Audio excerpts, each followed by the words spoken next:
Ser podcast. 927 denuncias contra 748 abusadores en 80 años. Esas son las cifras del primer informe que ha elaborado la Iglesia española sobre la pederastia a manos de sacerdotes, religiosos. Crónica 24/7. El informe llega mucho más tarde que la investigación que activó el diario El País hace 5 años, con 2.000 víctimas documentadas, y se queda todavía muy corto comparado con el trabajo de la Iglesia francesa, que admite más de 200.000 menores abusados por la Iglesia Católica en Francia. Mientras haya un solo caso, Es César García Magán, el secretario general de la Conferencia Episcopal. habrá una preocupación y una obligación de seguir trabajando para que no vuelva a ocurrir. En este reportaje hablamos precisamente de un caso más, el de Natalia, que ha salido a la luz gracias al corresponsal de la SER en Roma, Joan Solés, y al periodista del País, Íñigo Domínguez. La investigación periodística ha permitido a Natalia ponerse frente al cura que abusó de ella cuando era solo una niña de 9 años y se preparaba para hacer la primera comunión. Somos Eva Aguado Y Gillian Ayala. y esto es Crónica 24/7, el podcast de reportajes de la cadena SER.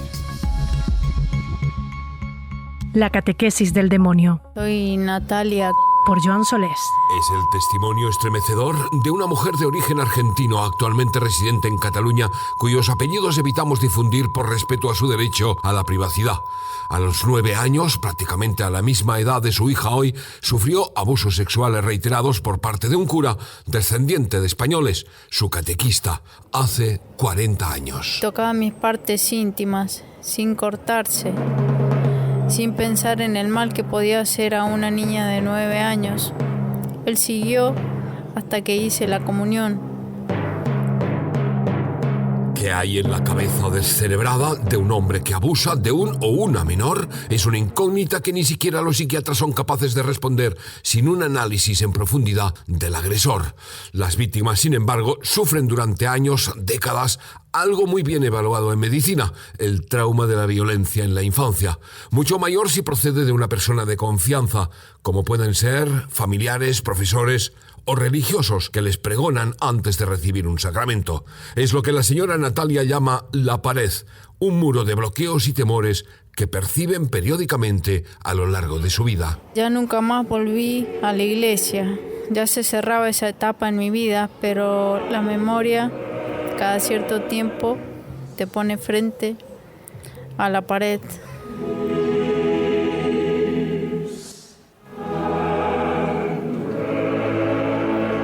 El sacerdote D.A.M.M. está acusado de abusos sexuales forzados y reiterados. Exigía a la niña desnudarse y satisfacerle mediante masturbación, tocamientos, con resultado de pérdida de la virginidad de la niña. Yo no sabía qué hacer. No sabía si al ser él un cura estaría tan mal lo que estaba haciendo. No lo entendía yo, no tenía conciencia, no. Era muy inocente, yo no, de verdad. Del relato espontáneo que nos ha facilitado la señora Natalia a la cadena SER, se desprenden los agravantes de alevosía, indefensión, inferioridad e ignorancia por su condición de menor, así como abusos de superioridad, de confianza e incitación a conducta dañina por parte del adulto en su condición pública religiosa. Y me daba terriblemente, es que es una vergüenza tan grande que tenía, que mi mamá se diera cuenta de esto. Finalmente se lo contó usted a su madre. Sí, se lo conté yo alrededor de eso es lo que me dijo mi madre, a 13, 14 años. De hecho, mi madre fue a averiguar por este cura y, bueno, le dijeron que ya no estaba en la iglesia, ¿no? Y, bueno, fue a averiguar por él y le dijeron que había muerto. En situaciones así, incluso terceras personas se sienten culpables. Hola, Nati. Es el caso de la anciana madre de Natalia que, al conocer que su hija finalmente había denunciado, Te pido perdón porque... ha elogiado su valentía y le ha pedido perdón. estaba muerto y me han mentido. Porque le dijeron que el cura había muerto. La engañaron para convencerla que presentar una querella no serviría para nada. Íñigo Domínguez, periodista del diario El País, especializado en este monumental escándalo en el seno de la Iglesia, ha completado la investigación en España. Cuando la madre de Natalia fue a los pocos años, cuando se enteró, a la parroquia a denunciarlo, le dijeron, no, este sacerdote ha muerto. Con lo cual dejó de pensar en ello como algo imposible y no se enteró hasta 2018 de que seguía vivo. El sacerdote acusado desapareció inmediatamente después de la ceremonia en la que administró la primera comunión a su víctima, quizás por iniciativa propia, o quizás con complicidades y condescendencias que no se han podido determinar porque sus antiguos superiores han fallecido ya. Íñigo Domínguez. La otra historia de esto es cómo esta persona durante 40 años prácticamente ha hecho perder su pista, cambiando de país de forma completamente anómala, ¿no? Y esto ha sido a través de una fraternidad sacerdotal bastante desconocida, pero que está dirigida por un cardenal muy conocido en la Iglesia Católica, que es el cardenal Rodríguez Madariaga, hondureño, que hizo una fraternidad pues para sacerdotes latinoamericanos, enviarlos a parroquias de otros países y de Europa para reforzar parroquias, ¿no? Y se ha convertido en un canal, en este caso, para una persona sospechosa y acusada de abusos, para hacer perder su pista durante años. Queda por resolver la duda de si otros menores de la misma parroquia padecieron semejantes salvajadas, porque al menos otra de las catequistas del mismo periodo contactadas ha preferido mantener silencio. El acusado se ha jactado de haber colaborado en proyectos del entonces arzobispo de Buenos Aires, Jorge Mario Bergoglio, actual Papa Francisco, destacando públicamente una circunstancia común. Ambos coincidieron en Argentina y ambos tenían antepasados italianos. Fue trasladado de parroquia en parroquia y de país a país, primero a España, después a Italia, de nuevo a España. A saber por qué lo trasladaron.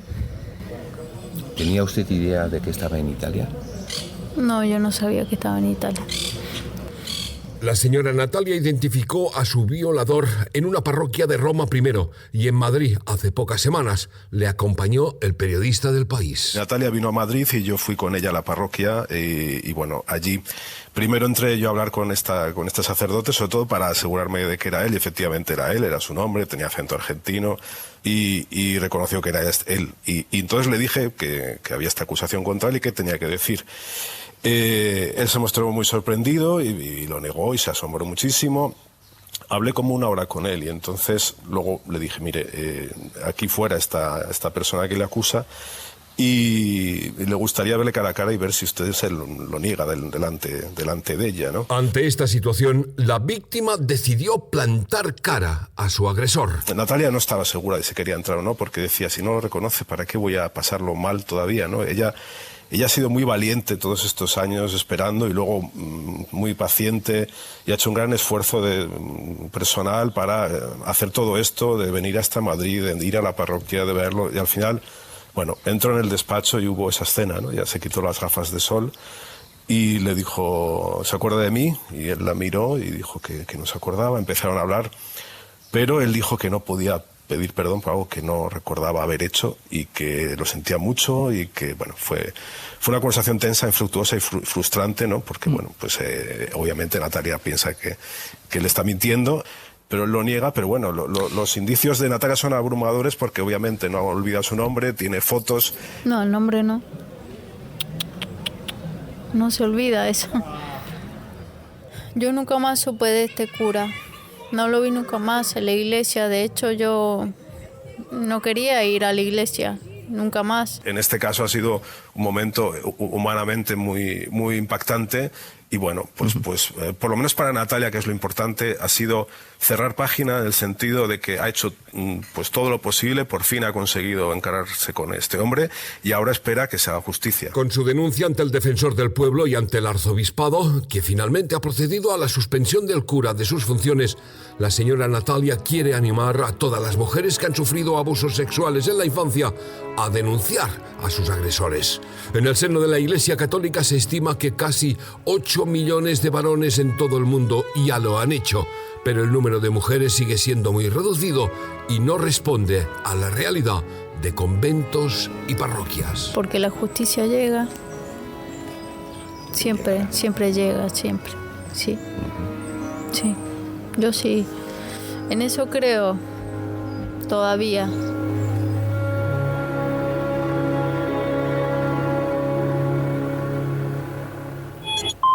Crónica 24/7.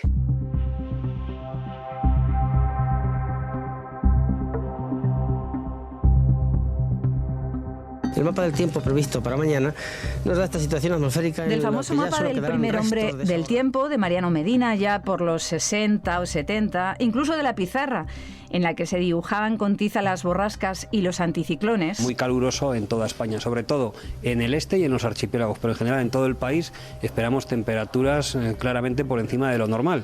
Y parece también que puede ser un verano con precipitaciones por encima de lo habitual. A la precisión del portavoz de la EMET, de Rubén del Campo, sobre cómo va a ser de caluroso y lluvioso el verano, va sobre todo un ordenador gigante al que llegan datos infinitos de miles de satélites. Los modelos han cambiado, pero el interés es el mismo. Antes y ahora, lo primero que queremos saber al levantarnos es ¿qué día va a hacer hoy? Tenemos que enfrentar a la calor, que es un sol de justicia, que ya por mucha agua que bebas y por mucha gorra que te pongas, hace la jornada bastante dura. Con tanta calor, el cuerpo se nos viene abajo. Y aunque bebamos agua, la sensación de agobio y de pesadez va en aumento. De hecho, ya he visto a varios compañeros sufrir golpes de calor, mareos, etcétera, etcétera.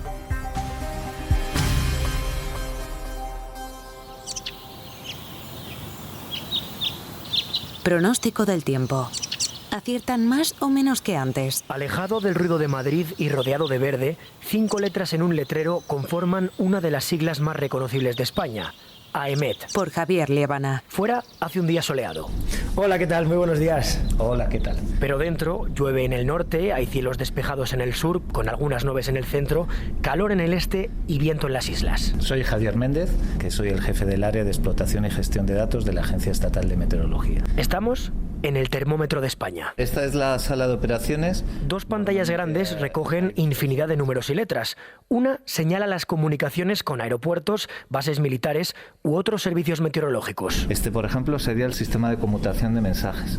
Conmuta unos 600.000 mensajes diarios. Y la otra muestra el estado del superordenador, de donde sale la información para elaborar lo que conocemos como mapas del tiempo. Vas a empezar primero por el plato fuerte.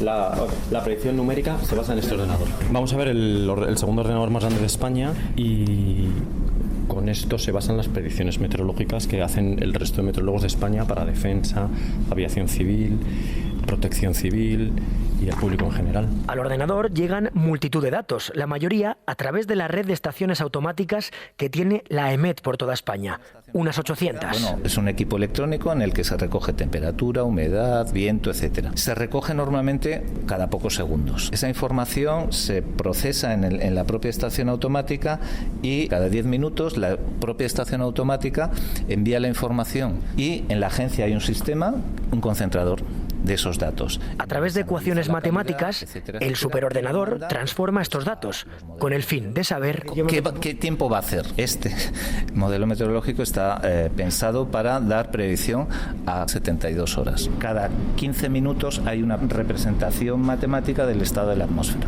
Con una gran fiabilidad. Con una gran fiabilidad.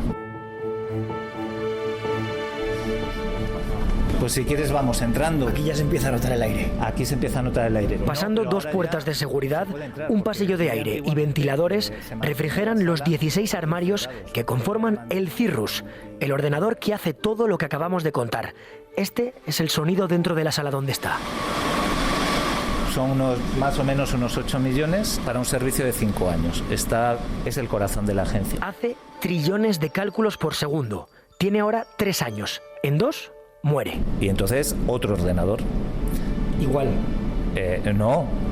No, esperemos que bastante mejor, es decir, multiplicas normalmente por 10 las capacidades de cómputo cada vez que actualizas. Por eso, cada año son más precisos. Es que ni los fabricantes saben qué va a haber dentro de 5 años.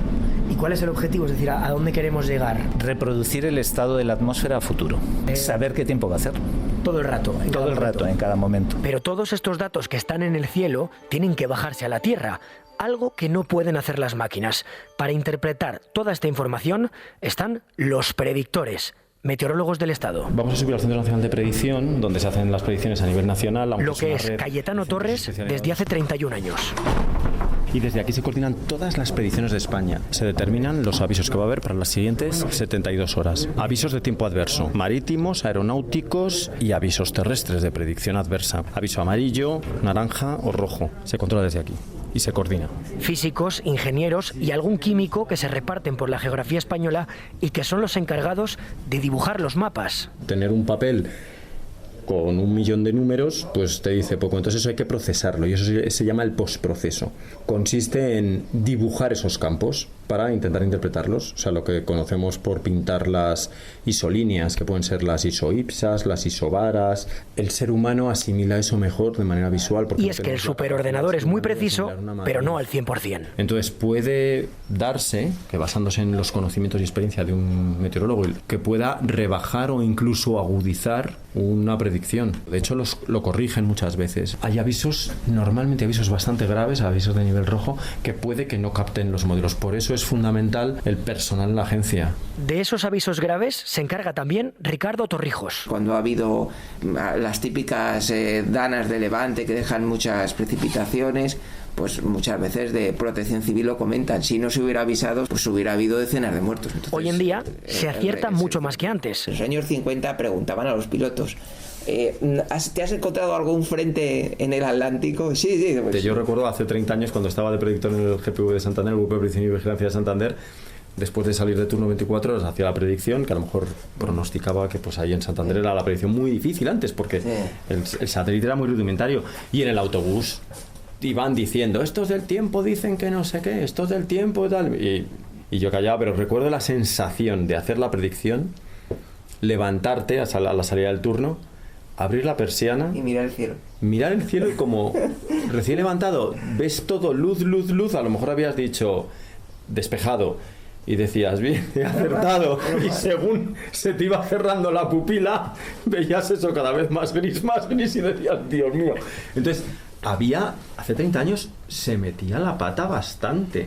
El punto de inflexión, apuntan ambos, la llegada del Meteosat. Los satélites han supuesto que puedas vigilar el Atlántico Norte cuando antes solo recibías mensajes telegráficos del barco K, que te decía que había olas de 6 metros del noroeste. A pesar de todo lo que hemos visto, ese superordenador, vuestro trabajo diario, aún así, hay veces que os podéis equivocar.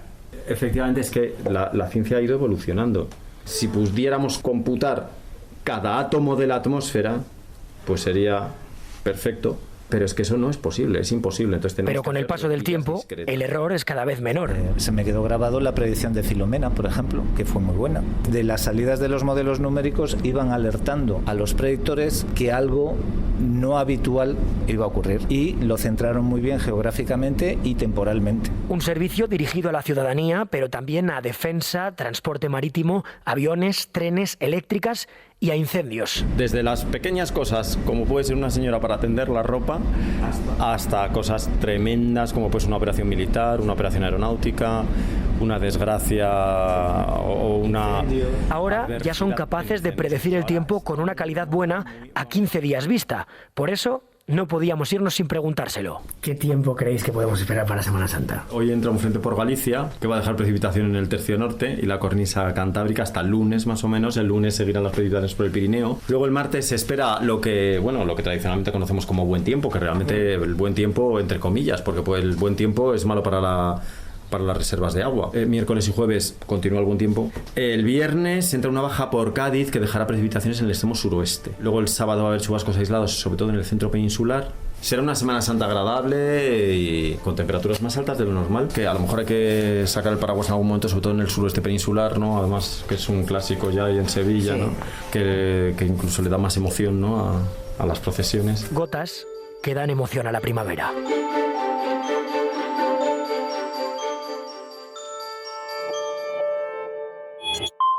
Crónica 24/7. El dinero virtual también suena, y suena así. Este sonido a máquina, funcionando a toda potencia, está detrás del 374% que se ha revalorizado el Bitcoin, la criptomoneda más famosa, en los últimos 5 años. Eso solo por poner un ejemplo. Pero ¿Quién mueve esa máquina para que en el libro de contabilidad virtual en el que se basan las criptos se anoten todas las inversiones, todas las subidas y todas las bajadas? Muy cómodo porque va todo en remoto. La verdad es que es una inversión súper pasiva, la minería. No tienes que estar pendiente de nada, va todo súper automatizado porque el cacharro está enganchado a la luz 24 horas. Lo que genera te lo manda un monedero tuyo privado. No tienes que hacer nada más. La maquinaria de las criptos las mueve gente como Javi. Se les conoce como mineros. Son miles de personas frente a un ordenador en todo el mundo y, siguiendo con la jerga, trabajan en granjas. Es una nave industrial donde tienes una habitación donde haces las condiciones para los cacharros, pero ya está, es una chorrada, igual. Los mineros, las granjas de minado, son probablemente la red de ordenadores más grande que existe y gastan más energía que algunos países. Te abrimos la trastienda de este mercado digital de monedas.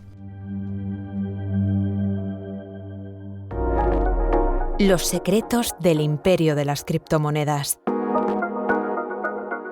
Por Toñi Fernández. Javi tiene 36 años y un bebé en brazos porque está de permiso por paternidad. Yo soy minero desde abril de este año. Yo soy un inversor tradicional, soy también una persona normal, trabajador por cuenta ajena, con una familia normal y corriente y unos gastos normales y corrientes. Y con parte de una granja de minería en Paraguay. En realidad, una nave con cacharros, como él los llama.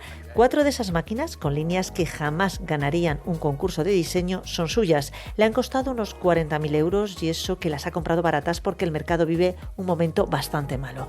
Esas máquinas solo sirven para eso, para minar Bitcoin, un mundo que tiene un lenguaje complejo y propio y que apenas conoce porque nos cuenta, no hace falta. No hace falta tener nada. Y de hecho lo que yo he visto ha sido mucho redes sociales, YouTube. No necesitas ser ni programador ni tener conocimientos súper profundos de tema de redes. ¿Qué va? Nada. Al final tú tienes una aplicación con una interfaz súper básica que ves tu monedero y de ahí lo puedes derivar a otras cosas. Parece magia, pero es que es para tontos. O sea, es una chorrada. Y yo creo que sí que hay una barrera ahí por parte de la sociedad que lo ve como de otro planeta, pero en el fondo es una tontería. Millones de máquinas trabajan ahora mismo día y noche para crear criptomonedas. En realidad validan transacciones. Es como si el Banco de España te enviara dinero por prestarle tu ordenador, nada más. Los mineros solo poseen esas máquinas y las ponen a trabajar con una programación específica. Ya está. También pagan el recibo de la luz. Aquí en España, como tenemos unos costes energéticos tan grandes, tan elevados, es imposible, no se puede minar. Los cacharros de minería, aunque son cacharrillos, son una especie de ordenadores que solo valen para eso, pero que consumen mucha electricidad. Por eso Javi llevó sus máquinas a 9.000 kilómetros de distancia, a Paraguay, uno de los países con la electricidad más barata del mundo. Cada día esos cacharrillos le generan en torno a $34, aunque en realidad no saca nada, todo lo guarda. A los mineros no nos importa que suba y que baje el Bitcoin. Al que le importa que suba y que baje Bitcoin es el que compra Bitcoin ahora porque lo quiere vender después cuando suba 20 y pico. Un minero de verdad solo se dedica a acumular hasta que llegue a nuevos máximos. Javi es un minero en remoto. Juanjo convive con su equipo, como la mayoría. Yo tenía en un dormitorio cerrado con una puerta y el ruido tampoco es bastante, es como un ventilador grande y ya está. Y es que te olvidas, literalmente, eso lo dejas trabajando, consumiendo luz, como dejar encendido el ordenador, nada más, no tienes que hacer absolutamente nada y eso te va generando constantemente. Solo tiene que quitarle el polvo de vez en cuando, nada más. Ronda los 30 años y empezó tan pronto en la minería que no supo valorar los primeros 11 bitcoins que consiguió. No sabe dónde están. Perdí los 11 bitcoins porque los guardé en un disco duro, que no le presté atención. Lo acabé tirando a la basura o lo perdí, no me acuerdo en dónde está. Y me arrepentí mucho porque esos $69.000 con mis 11 bitcoins hubiesen sido más de $700.000. Tenía 17 años, aquellos bitcoin entonces valían apenas 10 euros, había pagado 30 euros de recibo de luz, no compensaba. En realidad esa es la única cuenta que debe hacer un minero. Más tarde, a Juanjo esas cuentas le fueron saliendo mejor. A mí me llegó a dar 90 a 100 euros diarios. Montarlo, hay muchos tutoriales en YouTube en el que te enseñan cómo se monta un rig de minería. Tú, cuando te montas el primer día de rig de minería y lo dejas funcionando y funciona bien, tú ya te tienes que olvidar, no tienes que hacer nada más, solo dejarlo funcionar. Lo único que emite eso es calor y también lo que genera es ruido. De hecho, buena parte del ruido la producen los ventiladores que buscan rebajar ese calor. Juanjo, enfermero de profesión y minero por vocación, advierte de que este 2022 está siendo catastrófico para los mineros. Él sortea el recibo de la luz con paneles solares y encendiendo sus ordenadores solo de día. Muchos otros han decidido vender sus equipos. Estamos hablando de algo que está ocurriendo a nivel mundial. China, por ejemplo, vende ahora por palés uno de los objetos más codiciados para los mineros hace solo unos años, las tarjetas gráficas. Minar ahora mismo en España no es negocio, como no es negocio ni casi nada, porque los precios de la electricidad hasta las heladerías están cerrando, pues minar es pues, para gente que lo hace como un hobby. Pues te apetece la magia de cómo se crea una criptomoneda, pues lo haces. Matías mina casi por puro romanticismo, como Iván. Fui de los pioneros que en 2009, cuando empezó todo esto, compré 100 euros en bitcoins, que fueron, no sé si fueron 1000 bitcoins o algo así, y luego los vendí a la semana por 120. Entonces me tomé unas copas esa noche como diciendo, vaya tontería que es esto, o sea, y lo tengo que razonar abiertamente. Luego ya le vi el potencial. El potencial es que esos bitcoins valdrían hoy en torno a 20 millones de euros, han llegado a valer hasta 60 millones. Iván tuvo hasta una decena de pequeños aparatos minando en casa, pero se fueron quemando con el uso y hoy solo le queda un móvil, un teléfono descatalogado del que saca $1 a la semana y que tiene a la vista solo por si le da por explotar. En la cocina de mi casa, con un cargador enchufado y para lo que gasta. En total no vale para otra cosa, hasta que se muera la batería, debajo del microondas. En su día le metió el programa indicado para minar, lo puso a funcionar y así lleva 6 años. Nunca mina por su cuenta. Su pequeño aparato se suma a otros muchos alrededor del mundo con un único objetivo, generar un bloque, el equivalente a una hoja de cálculo donde queda claro que todas las operaciones que hay en su interior son válidas, algo que solo los genios pueden hacer sin ayuda. Es más fácil que te toque la lotería a generar un bloque. O sea, si no generas bloque no hay recompensa. Olvídate, todo tu trabajo puede estar meses ahí intentándolo que has consumido luz. Entonces no compensa minar solo. Por supuesto no conoce a sus compañeros de minería, solo aporta su pequeña máquina porque aquí quien mina, quien empuña el pico y la pala, quien hace complejas ecuaciones para lograr recompensas son las máquinas. Los mineros solo introducen el programa, enchufan su equipo a la luz y pagan la factura.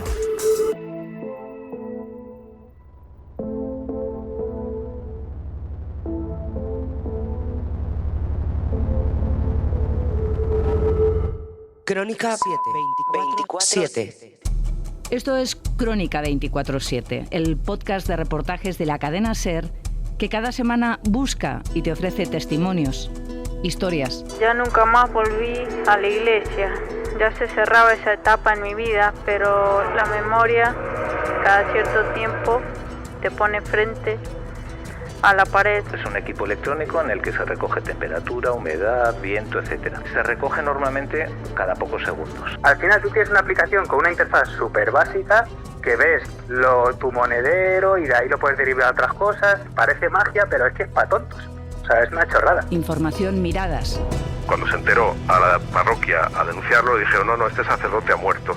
Con lo cual dejó de pensar en ello como algo imposible y no se enteró hasta 2018 de que seguía vivo. Y desde aquí se coordinan todas las predicciones de España. Se determinan los avisos que va a haber para las siguientes 72 horas. Avisos de tiempo adverso, marítimos, aeronáuticos y avisos terrestres de predicción adversa. Aquí en España, como tenemos unos costes energéticos tan grandes, tan elevados, es imposible, no se puede minar. Crónica 24/7 es una producción de SER Podcast. Yo nunca más supe de este cura. No lo vi nunca más en la iglesia. De hecho, yo no quería ir a la iglesia, nunca más. Los satélites han supuesto que puedas vigilar el Atlántico Norte cuando antes solo recibías mensajes telegráficos del barco K, que te decía que había olas de 6 metros del noroeste. Fui de los pioneros que en 2009, cuando empezó todo esto, compré 100 euros en bitcoins, que fueron, no sé si fueron 1000 bitcoins o algo así, y luego los vendí a la semana por 120. Entonces me tomé unas copas esa noche como diciendo, vaya tontería que es esto. Dirección, Eva Aguado. Está en todas las plataformas. Suscríbete. Realización y diseño sonoro, Juan Aranaz. Disponible los sábados a las 10 de la mañana en la aplicación y la web de la cadena SER y en las principales plataformas. Cadena SER. La radio.